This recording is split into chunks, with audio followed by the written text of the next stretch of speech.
जय हिंद। कैसा चल रहा है तैयारी आप लोग का? इस बार जो मौका मिला है उसको दोनों हाथ से लपक लेना है, छोड़ना नहीं है, ठीक है।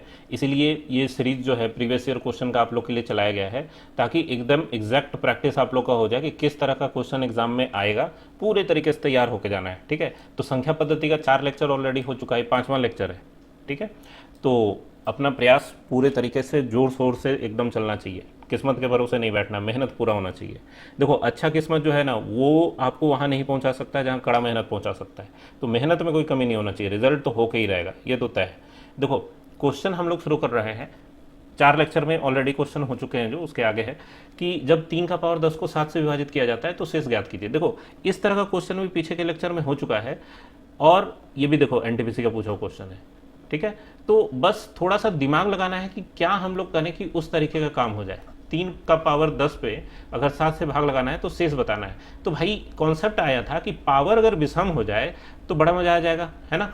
मतलब क्या, 3 के स्क्वायर का पावर 5 अगर इसको बना दिया जाए तो इसमें हम लोग कुछ हिसाब लगा सकते हैं, हेर फेर कर सकते हैं। अब देखो, 3 का स्क्वायर क्या होता है भाई, 9। मतलब कायदे से ये 9 का पावर 5 है और बटा में 7 है, और इस 9 को क्या लिख सकता है कोई, 7 + 2 का पावर 5 और बटा में 7, ठीक है। देखो, कॉन्सेप्ट आप लोग को क्या बताए थे कि x + a का पावर m में अगर कोई x से भाग लगाता है, जहाँ ये m क्या है, m है विषम संख्या, ठीक है। तो शेष जो होता है वो a के पावर m, मतलब प्लस साइन है तो +a का पावर m, और माइनस साइन है तो -a के पावर m के बराबर नजर आएगा, ठीक है।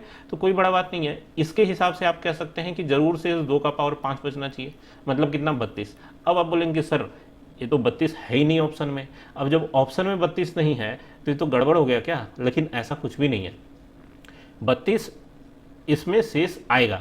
लेकिन आप लोग को जस्ट पिछले लेक्चर में, लेक्चर नंबर 4 में बहुत अच्छे से एक्सप्लेन किए थे कि अगर बाई चांस शेष जो है भाजक से ज़्यादा बड़ा नज़र आने लगे तो हम लोग फिर से भाग लगा के देखते हैं।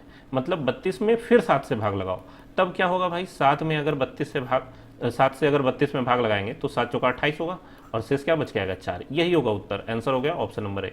तो आया बात समझ में, क्या काम करना है, ठीक है। बस यही दिमाग लगाना है कि किस तरीके से उस फॉर्मेट में ले आए जो पढ़ रखा है ऑलरेडी।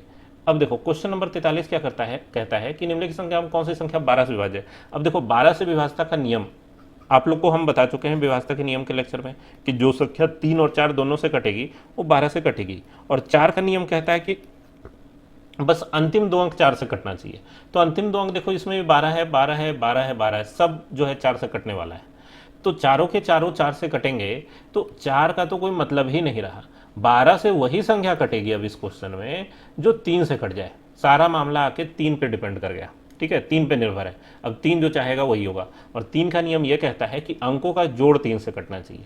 तो देखो, सब में पीछे क्या है, 3 4 1 2, तो कितना आता है भाई जोड़ के, 4 3 7 3 10, ठीक है। 10 जोड़ 9 कितना होगा, 19। 3 से नहीं कटा, खत्म हो गया। यहाँ भी ये पीछे के 4 संख्या 10 + 6 कितना हो गया, 16, 3 से नहीं कटा। 10 + 7 17, 3 से नहीं कटा। 10 + 8 18, यही 3 से कटा, यही हो गया आंसर। कलम भी चलाने का जरूरत नहीं पड़ेगा, अगर कॉन्सेप्ट अच्छे से क्लियर हो, देख के आंसर टिक कर दोगे सीधे, ठीक है। कंप्यूटर बेस्ड टेस्ट होता है आजकल, जो नए लड़के हैं उन लोगों को बता दें कि पेन पेंसिल वाला टेस्ट नहीं है, आपको कंप्यूटर में ही ऑप्शन टिक करना रहता है। तो बहुत सारे मॉक टेस्ट आते हैं जो कि आप लगा सकते हैं प्रैक्टिस के लिए एग्जाम में जाने से पहले, जैसे कि एक आइडिया हो जाए कि कैसे मार्क करते हैं, कैसे रिव्यू करते हैं, कैसे दोबारा पीछे के क्वेश्चन पे जाते हैं। ये सब चीज़ भी प्रैक्टिस होना चाहिए, ठीक है।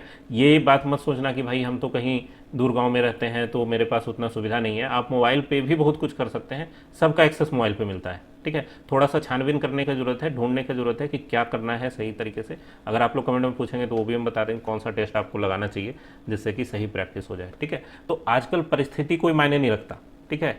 परिस्थिति का रोना, अगर रोएंगे तो परिस्थिति जीवन का दिशा और दशा बदल देगा कि मेरे पास ये कमी है, वो कमी है, कमियों को ही देखते रह जाएंगे। तो परिस्थिति जीवन का दिशा और दशा बदल दे, इससे पहले इतना साहस के साथ परिस्थिति का सामना करो कि परिस्थिति को ही बदल डालो, सारा समस्या जो है वो कहीं दूर हट जाए, है ना, किनारे करके रख दो उसको। तो क्या कहा जा रहा है कि निम्न में कौन सी संख्या 9 से विभाज्य है। 9 से विभाज्यता का नियम जो है 3 से विभाज्यता के नियम के जैसा होता है, मतलब अंकों का जोड़ 9 से कटना चाहिए। तो कुछ भी नहीं है, फटाफट जोड़ के देख लो, है ना। ये तो आप लोग भी कमेंट में बता सकते हैं कि कौन सा किन इन चारों ऑप्शन में किसके अंकों का जोड़ 9 से कट रहा है, ये जल्दी से बताइए, आप लोग के लिए काम। ठीक है, कमेंट में जो सही आंसर टिक करेगा उसको हम पिन कर देंगे। अगला देखो क्वेश्चन नंबर 45 क्या कहता है कि चार क्रमागत संख्याओं का गुणनफल निम्नलिखित में से किस संख्या से हमेशा विभाज्य होगा। तो देखो मान लो कि कॉन्सेप्ट नहीं आता, ठीक है, बहुत ज़्यादा हाई फाई मैथमेटिक्स में दिमाग लगाना नहीं जानते हैं, लेकिन इतना तो पता है कि चार क्रमागत संख्या मैंने क्या होता है, लगातार वाला। तो जब भी ऐसा क्वेश्चन आए ना, हमेशा सबसे छोटा संख्या से मानो। तो भाई चार क्रमागत संख्या कौन हो सकता है, 1 गुना 2 गुना 3 गुना 4। ठीक है, तो 4 तिया 12 दुना 24 एकम 24, गुना होकर क्या आ गया 24। तो ये चार क्रमागत संख्या जो है 24 से तो कटेगा ही कटेगा, ये तो तय हो गया। ठीक है, 24 से तो कटेगा ही कटेगा। 4 तिया 12 दुना 24। अब आप बोलेंगे कि सर एक से क्यों लिए, आंसर यहाँ सी आ चुका है। ठीक है, हम लोग जीरो से ले लेते तब, तो जीरो से अगर ले लेते तो क्या होता है, 0 गुना 1 गुना 2 गुना 3, 3 दुना 6 गुना 1, 6 में 0 गुना करके क्या होता है, सबको 0 कर देता। ठीक है, सब गोबर हो जाता है यहीं पे। तो इस बात का ख्याल रखना है कि जीरो से बचे, जीरो से अगर लगा देंगे तो क्या होगा, आंसर हमेशा जीरो ही आएगा, आप रिजल्ट तक नहीं पहुंच पाएंगे। ठीक है, तो हमेशा एक से शुरू कीजिए। अब कोई लड़का बोलेगा कि नहीं सर 2 से शुरू करेंगे, तब क्या होगा, 2 3 4 और 5 रहा, तब क्या होगा भाई, 5 का 20, 20 या 60 दुना 120 नजर आएगा। तो भाई 120 में भी 24 से लगता है, लेकिन हो सकता है कि आपको ऑप्शन में 30 भी दे देता, तब तो आप 120 देख के ये बोलते कि हाँ 30 से भी लगता है 120 में, 30 होगा क्या, लेकिन 30 से 120 में तो लग जाता जब आप 2 से लेते तो, लेकिन जब 1 से लेना होता तब 30 में नहीं लग पाता। तो 30 ट्रू फॉर ऑल नहीं होता, सबके लिए सही नहीं होता। और ऐसे क्वेश्चन में आपको वैसा उत्तर बोलना है जो सबके लिए सही हो। आप 2 से शुरू कीजिए, 3 से 4 से 5 से कहीं से शुरू कीजिए, 24 से जरूर भाग लगेगा, ये तय है। आप चेक करके देख सकते हैं, अगर ना आए तो कमेंट में बताइए, लेकिन ना आने वाला तो बात है ही नहीं, कमेंट कर ही नहीं पाओगे। अगला क्वेश्चन देखो 46 नंबर क्वेश्चन क्या कहता है कि 1 से 100 तक गिनती में अंक 2 दहाई के स्थान पर कितनी बार आता है। ठीक है, दहाई के स्थान पर। तो देखो गिनती जब हम लोग लिखते हैं ना 1 2 3 4 इस तरीके से, तो ये 2 जो एक अंक का संख्या है ये इकाई के स्थान पर है, ऐसा वाला नहीं चाहिए। दहाई के स्थान पर कब आता है, जब देखो 20 होता है, या इकाई 0 हो गया, दहाई हो गया 2। ठीक है, तो 2 दहाई के स्थान पर चाहिए, वो वाला संख्या चाहिए आपको। ठीक है, इकाई वाला पे ध्यान नहीं देना है, 20 21 22। अब 22 में इस वाले 2 को नहीं देखना है ना। तो इस तरीके से कहाँ तक जाएगा भाई, ये 29 तक जाएगा, जहाँ 2 दहाई के स्थान पर है। तो कितने हो गए, गिन लो उंगली पे, 20 21 22 23 24 25 26 27 28 29 10 हो गए। आंसर हो गया ऑप्शन नंबर सी। कितना आसान है, कुछ भी नहीं है। तो कुछ एक फैक्ट आप याद रखिए कि 2 दहाई के स्थान पर 10 बार आता है, वैसे ही 2 इकाई के स्थान पर भी 10 आता है। कौन 10 बार आएगा, कौन कौन, एक बार 2 में, फिर 12 में, 22 में, ये वाला 2। ठीक है, अगला वाला दहाई में काउंट हो चुका है, 22 32 42 52 62 72 82 और 92। कितने हो गए, 1 2 3 4 5 6 7 8 9 10, सब में इकाई के स्थान पर 2 है। ठीक है, तो 10 बार दहाई के स्थान पर, 10 बार इकाई के स्थान पर। क्वेश्चन ऐसा भी पूछा जा सकता है कि 1 से 100 के बीच में 2 कितनी बार आएगा, तो 10 और 10 20 बार। दहाई के स्थान पर कितनी बार आएगा, 10 बार। इकाई के स्थान पर कितनी बार आएगा, 10 बार। इस तरीके से तोड़ तोड़ के पूछा जा सकता है आपसे। आया बात समझ में। ठीक है, अब देखो अगला क्वेश्चन क्या है।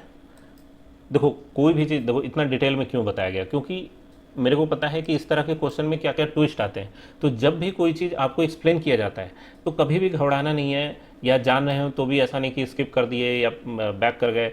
तो कभी भी आधे रास्ते से पीछे मुड़ने वाला हरकत छोड़ दो, क्योंकि अगर मान लो आप मंजिल की तरफ बढ़ रहे हैं, आधे रास्ते से आप पीछे मुड़े, ठीक है, तो वापस लौटने में नुकसान ये है कि जितना आप आगे बढ़ जाते और मंजिल मिल जाता, उतना ही मेहनत करके आप वापस पीछे आए। तो पीछे उतना आने से अच्छा है कि उतना आगे बढ़ जाते, मंजिल तक पहुंच जाते। तो इसलिए आधे रास्ते में पहुंचकर पीछे नहीं मुड़ना चाहिए। देखो 47 नंबर क्वेश्चन क्या है, 1 से 100 तक की गिनती में 5 कितनी बार आता है, लो आ गया। अब 2 अगर 1 से 100 तक में 20 बार आ रहा था, तो 5 भी 20 बार आएगा, है ना।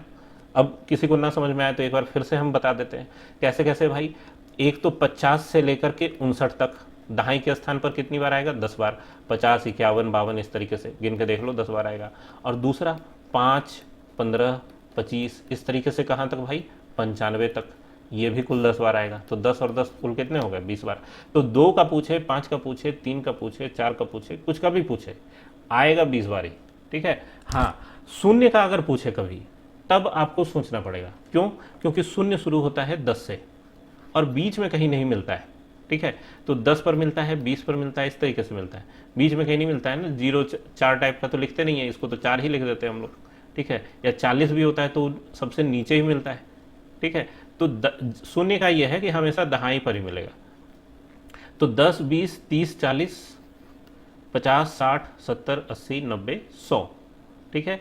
तो 90 तक में तो शून्य 9 बार आया, 100 में 2 बार शून्य है, तो टोटल शून्य कितनी बार हो जाता है? 11 बार। ये क्वेश्चन भी कई बार पूछा जा चुका है एनटीपीसी में, ध्यान रखना। देखो ये आरपीएफ में पूछा है, लेकिन जरूरी नहीं है कि आरपीएफ में पूछे, इसी 5 को 3 करके एनटीपीसी में पूछ देगा, कोई ठिकाना नहीं है, ठीक है। वो आता रहता है कंप्यूटर बेस्ड टेस्ट में, ये चीज़ बहुत कॉमन है कि group D, ALP technician, NTPC exam कोई भी हो, क्वेश्चन कहीं का किसी में पूछा जा सकता है। ये बिल्कुल भी नहीं देखा जाता कि 10th लेवल का ग्रुप डी का एग्जाम है तो उसमें हल्का वाला पूछना है, या ग्रेजुएट लेवल का एनटीपीसी है तो उसमें भारी क्वेश्चन आएगा, ऐसा कुछ नहीं है, ठीक है। सब इंटर लेवल हो, 10th हो, ग्रेजुएशन लेवल का एग्जाम हो, कोई भी क्वेश्चन किसी में आ सकता है, इसलिए पूरे तरीके से तैयार होकर एग्जाम में जाना है, ठीक है। कोई भी टॉपिक छूटना नहीं चाहिए। देखो 48 नंबर क्वेश्चन, कितना बड़ा लैंग्वेज है। देखो मेरा एक सजेशन है कि जब भी आप बड़ा लैंग्वेज देखें, उसको पढ़ने का भी जरूरत नहीं है, उसको पढ़ के समय बर्बाद ना करें। लास्ट में जब आपके पास समय बचेगा ना, तब उस पर लौट के आइए, उसको मार्क करके रखिए।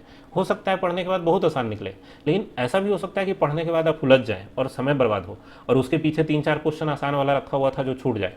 तो ये काम नहीं करना है। जहाँ पढ़ने में अब समय ज़्यादा लगेगा उसको आप मार्क कर सकते हैं, मार्क फॉर रिव्यू इसीलिए। देखो क्या कहा जा रहा है कि 5 अंकों वाली एक संख्या में सैकड़े के स्थान पर मौजूद अंक 2 है। तो देखो 4 ऑप्शन है, सभी में सैकड़े के स्थान पर 2 है, बस यही मैच करते जाओ। इकाई के स्थान पर मौजूद अंक सैकड़े के स्थान पर मौजूद अंक से दुगना है, तो सैकड़ा से दुगना है, 2 दूना 4, देखो सभी में पीछे 4 है, सैकड़ा से दुगना है। संख्या में 1000 के स्थान पर शून्य है, सब में 1000 के स्थान पर शून्य है, बहुत बढ़िया, सब कुछ मैच कर गया। उसके बाद क्या कहा जा रहा है कि 10,000 के स्थान पर मौजूद अंक सैकड़े के स्थान पर मौजूद अंक और इकाई के स्थान पर मौजूद अंक के योग के बराबर है। मतलब 4 और 2 6 सभी में है, और सबके आगे 6 नजर आ रहा है, तो ये भी चीज फिट हो गया। बचा क्या भाई? तो दहाई के स्थान पर मौजूद अंक 10,000 के अंक से 1 कम है, मतलब इस 6 से 1 कम इस दहाई पर मिलना चाहिए। 6 से 1 कम कितना होगा? 5, जो कि केवल और केवल ऑप्शन नंबर सी में दिख रहा है, तो यही इसका आंसर होगा। आगे बात समझ में, पढ़ने में बड़ा था लेकिन क्वेश्चन में जरा सा भी कन्फ्यूजन नहीं था, कोई मुश्किल बात नहीं था। अब देखो क्या कहा जा रहा है कि 3 5 0 6 अंकों का प्रयोग करते हुए बनने वाली 4 अंकों की सबसे छोटी संख्या बताइए। तो 4 अंकों की सबसे छोटी संख्या बनानी है ना, तो सबसे छोटे अंक से शुरू करेंगे।